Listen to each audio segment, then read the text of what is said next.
guys, welcome back to my YouTube channel. At ito, magpapalipad kami ng dalawang saranggola. Ito yung pinalipad namin noong matagal na. Ito yung nagkasaber-saber mga kalitar, yung pinalipad namin nila. Ito kay Jai. So nilagyan ko siya ng sumba. Test fry kulit ngayon mga kalitar. Tingnan natin kung anong ngayon. Tapos ito muna, test fly natin to. Ito mga kalitar, hindi namin masigurado kung kukulangin sa ulo. Kasi ito, lumilipad talaga siya noon. Pero ngayon nabangkatan na. Ay, may bangkat mga kalitar. Kaya tumigas yung pakpak niyan. Siguro iikot to. Tuturo ko na lang sa inyo kung anong remedyo mga kalitar. O anong remedyo kapag umiikot. Kung sakaling umiikot to. Daming bulan nito guys.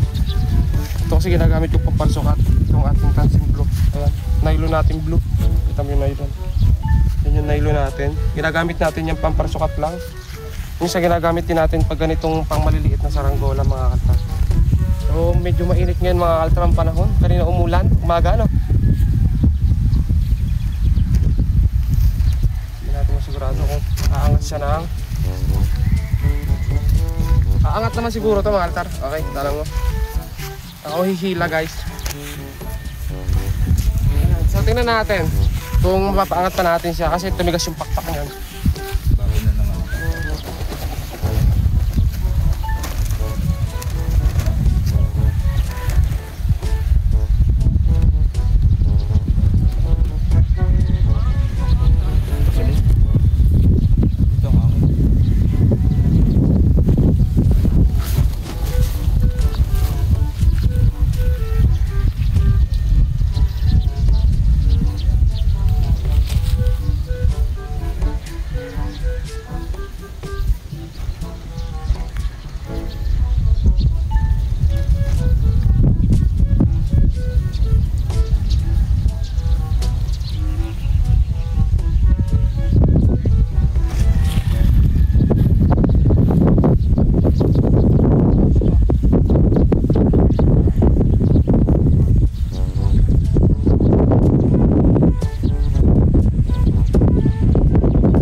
So ayun, tama yung hinala ko mga kalitar sa saranggola.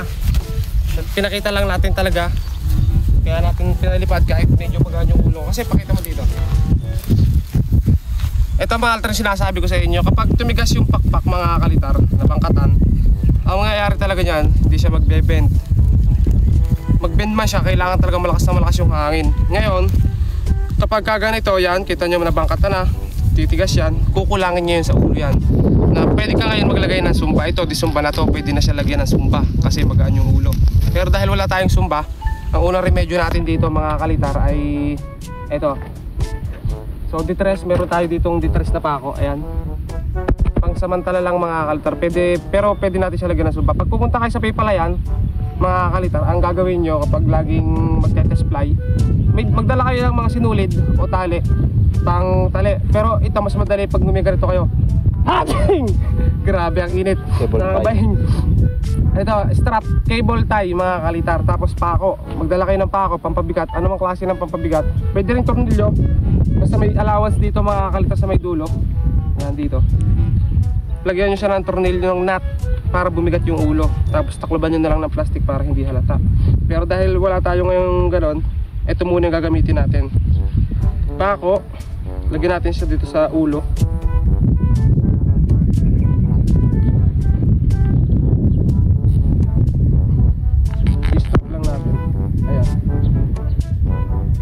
Gamit tayo dalawang strap.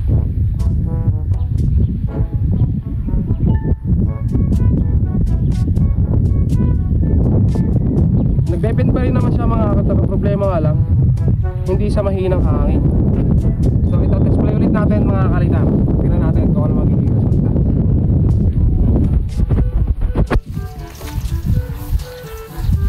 Kailan tayo sa hangin? Bukong ako.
Ayan mga kalitar, so kulang pa rin siya sa ulo. Pansin naman natin yun kasi umiikot pa siya na mabilis.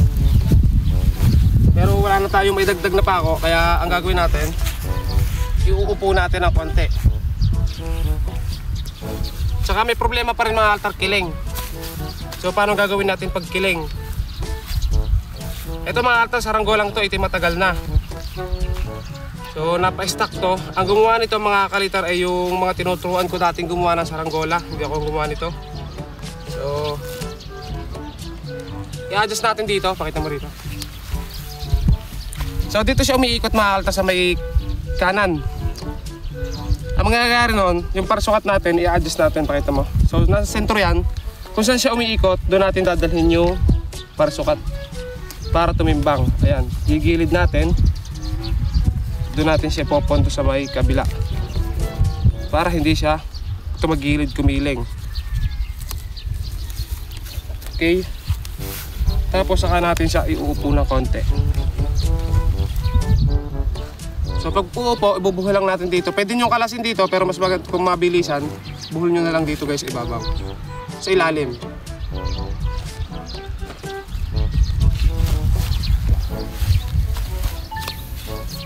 Medyo malaki yung lado nito guys kasi umiikot. Kapag umiikot, malaki talaga yung lado o kiling.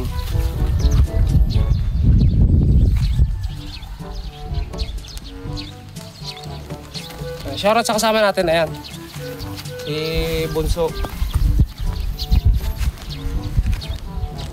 Okay, test play ulit natin. Mahina talaga mga altar yung hangin eh. Sa gilid parang tagilid pa yung hangin.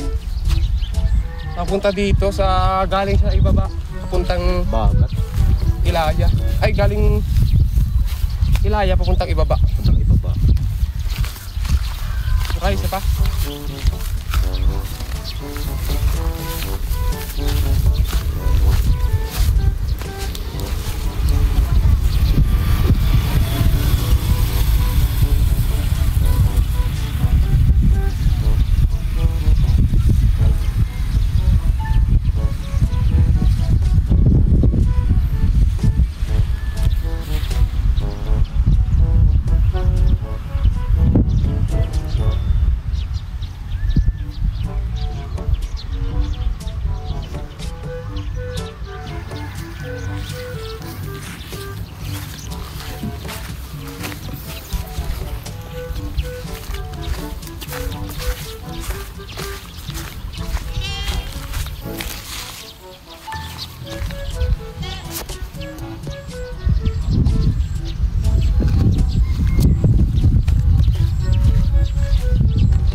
Butang kong ulo na. Yung medyo makapal na malapad. Ayan, okay na to mga kalitar. Ang problema na lang, masyadong mahina yung hangin kaya hindi natin makapataas yung isa nating saranggolang malaki. Tapos ito mga kalitar, pag napalitan to ng sumbang medyo malaki, okay na to. Mapapansin natin umiikot pa rin pero lumilipad na siya.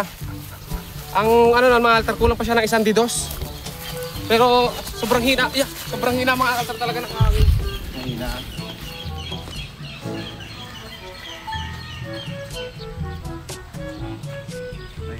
Pataas ang hangin. Pataas ang hangin.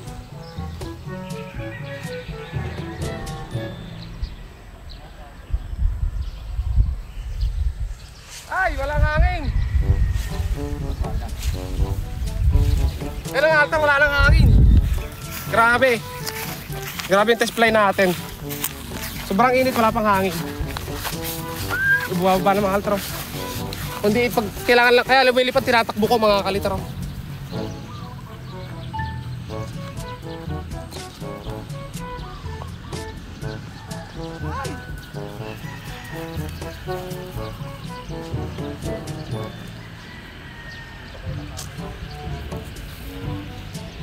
Nandun ako yan sa Magdora na. Malakas na.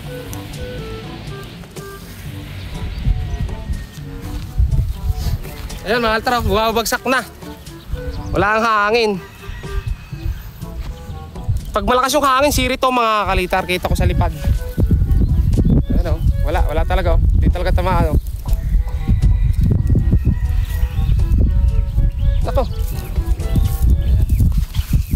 Alalay. Okay. Hindi tayo makapagpalipad mga altar na malaki. Yan yung altar ng pawis ko. Grabe. Panitot pa yung baka sa tali.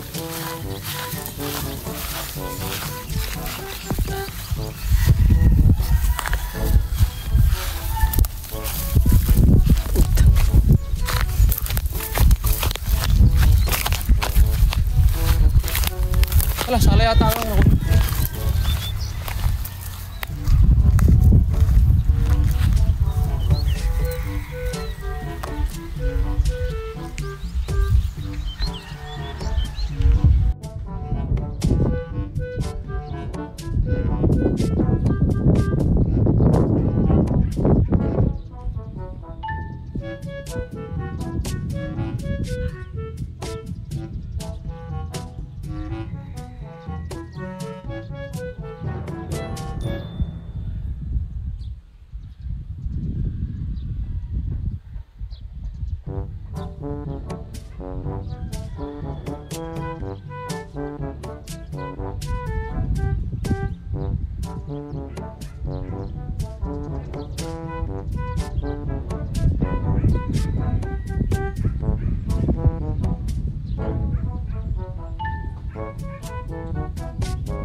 lalo pahirapan na rin pag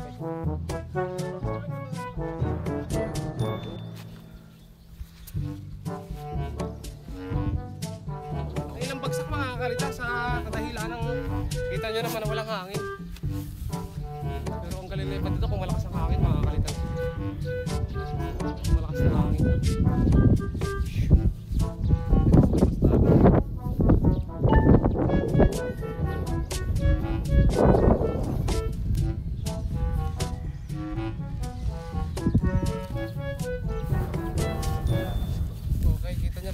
kalitar. Pwedeng alisin to, papalitan ng sumba. Sumba lang ang kulang mga kalitar. Wala na lang. Bilis.